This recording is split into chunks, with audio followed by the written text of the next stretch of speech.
The power of AI and Python program. Purchase order payment flow. Pradeep K. Suri.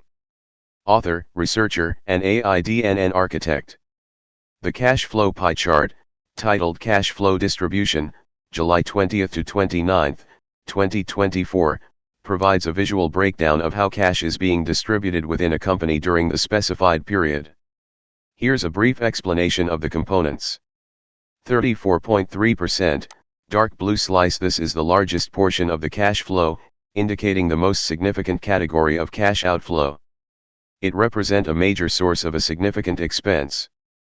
32.7%, light blue slice. Another major category, nearly equal to the largest slice, which also represents a substantial part of the cash flow.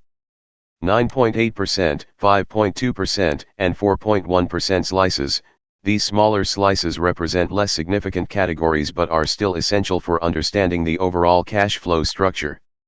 6.5% slice, labeled 22-07-2024-20,000. This slice is unique as it's labeled with a specific date and amount, suggesting a notable transaction or cash flow event on that day.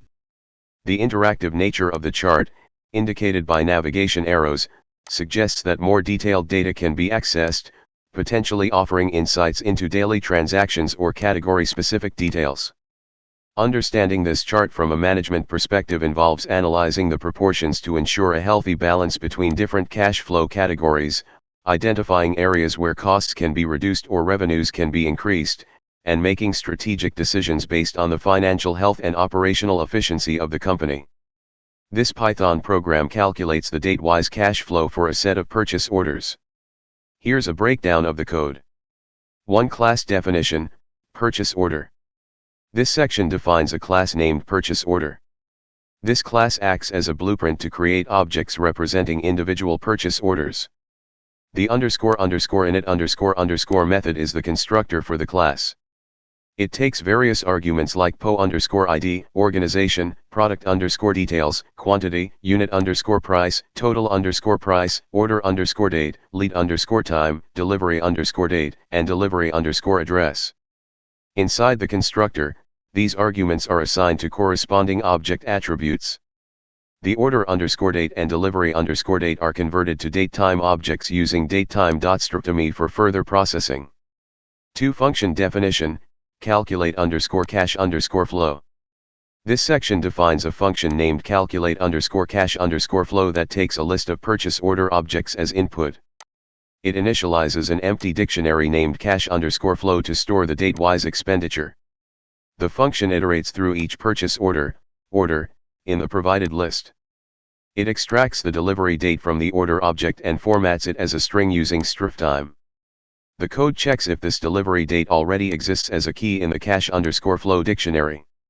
If the date is not found, it adds the date as a key with a value of 0, initial expenditure for that date.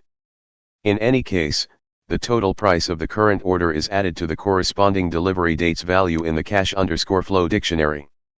Finally, the function returns the populated cash_flow dictionary. 3. Sample purchase orders. A list named orders is created. Each element in this list is a purchase order object representing a specific purchase order with details like product, quantity, price, and delivery date. 4. Calculating cash flow. The calculate_cash_flow function is called with the orders list as input, and the result is stored in the cash_flow variable. 5. Printing cash flow. The program prints a header date \t total expenditure. It then iterates through the cash_flow dictionary, sorted by date, using a loop. Inside the loop, it formats the date and expenditure using F strings and prints them in a clear table format.